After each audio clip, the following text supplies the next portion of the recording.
सर्वात प्रथम मी महाराष्ट्र शासनाचे धन्यवाद त्यांना कारण त्यांनी मुख्यमंत्री माझी लाडकी बहीण योजना जी आता नवीन आणली त्याबद्दल आम्ही महाराष्ट्र गव्हर्नमेंटचे हार्दिक स्वागत करतो। त्याचप्रमाणे या कामामध्ये ज्या दिवशी ही घोषणा झाली त्या दिवसापासूनच आमचे वार्डाचे माजी नगरसेवक किशोर भाऊ टोकसे यांनी आपल्या वार्डातल्या महिलांना घरी जाऊन त्यांचे राशन कार्डचे कागदपत्र घेतले, ते योजनेबद्दल त्यांना माहिती सांगितली का गव्हर्नमेंट कडून महाराष्ट्र शासनाकडून 1500 रुपये प्रत्येक महिलांना भेटणार आहे। तसेच प्रत्येक वार्डात जाऊन प्रत्येक घरात जाऊन त्यांनी कागदपत्र गोळा केले व ते कागदपत्र घेऊन आमचे माजी नगरसेविका आमची बहीण बिल्किस ताई जागीरदार यांच्या ऑफिसमध्ये सगळं कामची व्यवस्था चाललेली आहे।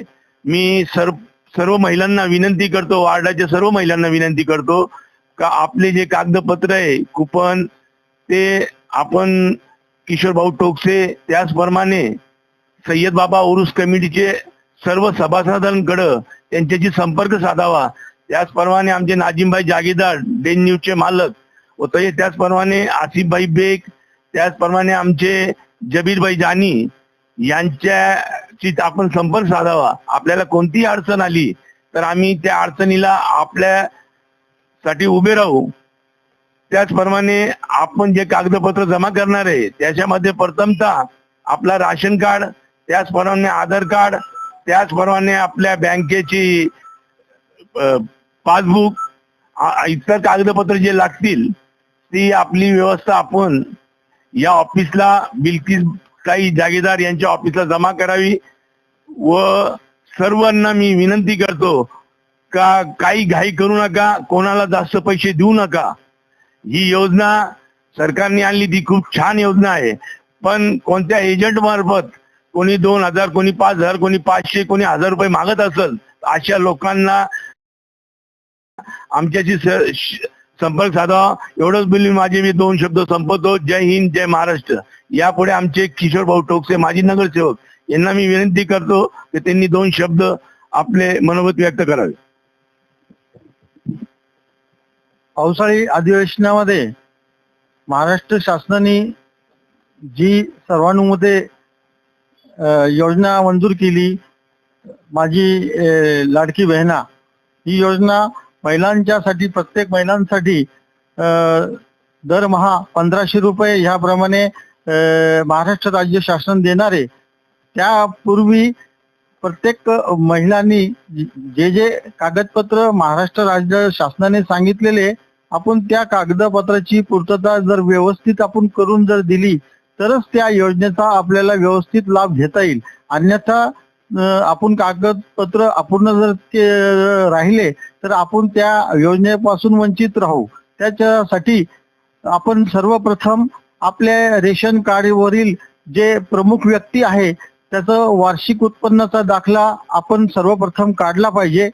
त्याच्यानंतर जो रहिवासीचा जो दाखला आहे तो आपल्या संगमनेर मधील पाटील चावडी जी आहेत तिथं जाऊन संबंधित तलाठ्याकडून जो रहिवासी दाखला घेतल्यानंतर रहिवासी दाखला हा त्या संबंधित लाभधारक महिलांच्या नावाने घेतला पाहिजे, जेणेकरून ते जी लाभधारक महिला आहे त्या महिलेच्या माहेरकडचं जन्म दाखला अथवा इकडं सासरी आल्यावर पती सोबत चा विवाह नोंदणी जरी दाखला असला तरी तो दाखला त्या रहिवासी दाखल्याबरोबर जोडला पाहिजे व आधार कार्ड जोडला पाहिजे आणि ते सेतूमध्ये जमा केला पाहिजे व सेतूमध्ये जमा केल्यावर तहसीलदार मग त्याला अलाउड करतील। नुसतं तलाट्याचा रहिवासी दाखला घेऊन तर त्या प्रकरणाला जोडले तर ते प्रकरण अपूर्ण राहणार आहे। तरी सर्व माझ्या माता भगिनी महिला वर्गांना विनंती आहे का कोणी घाई गडबड करू नका। पहिले संबंधित अधिकारीकडे जाऊन आपल्याला कोणकोणते कागदपत्र द्यायचे आहे त्याची माहिती घ्या आणि आपल्या प्रभाग 11 मधील मी स्वतः आणि माझे सर्व सय्यद बाबा उर्स कमिटीचे सर्व सन्माननीय अध्यक्ष, सन्माननीय सदस्य, आमचे मार्गदर्शक बिंडू भाऊ जागीरदार, आमचे उर्स कमिटीचे माजी अध्यक्ष अन्सारबाई सय्यद व आमच्या आदरणीय मार्गदर्शिका आदरणीय बिल्किसताई जागीरदार यांनी सुद्धा मला आता जागीरदार वाडा व सय्यद बाबा चौकामध्ये त्या विशेष म्हणजे त्यांचं इतकं मोठं ऑपरेशन झालं असून सुद्धा ते त्यांचं अतिशय सुद्धा खूप जोश आहे, सामाजिक काम करण्यामध्ये खूप ओढ आहे. त्यांनी मला दिवसाला 2दा फोन केले का तू संध्याकाळी ये, आपण इथल्या सर्व भागामधील रहिवासी मध्ये महिलांकडे घरोघरी जाऊन त्यांचे रेशन कार्ड घेऊ व आपण त्यांना उत्पन्न दाखला आणि संबंधित पहिल्यांदा उत्पन्न दाखला काढून देऊ, जेणेकरून तहसील ऑफिस तलाठीमध्ये इतकी प्रचंड गर्दी आहे का तिथं लोटालोटी आणि 3-3, 4-4 तासापासून लोक रांगेत उभे आहेत.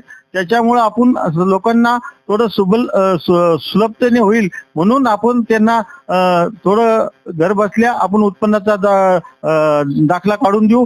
अतिशय मला नेहमी मार्गदर्शन करणारे आमच्या आदरणीय बिल्किसताई व त्याचप्रमाणे आमचे जबीर भाई जानी व आसिफ भाई हे आम्हाला नेहमी आमच्या सय्यद बाबा चौकात कोणतेही सामाजिक काम असो व उरूस असो यामध्ये अतिशय मन झोकून काम करून नेहमी संघ सोबत असतात व आमचे बिंडूबाई सुद्धा अतिशय तन मन धनाने आमच्या सर्व मित्र परिवारावर नेहमी प्रेम करतात.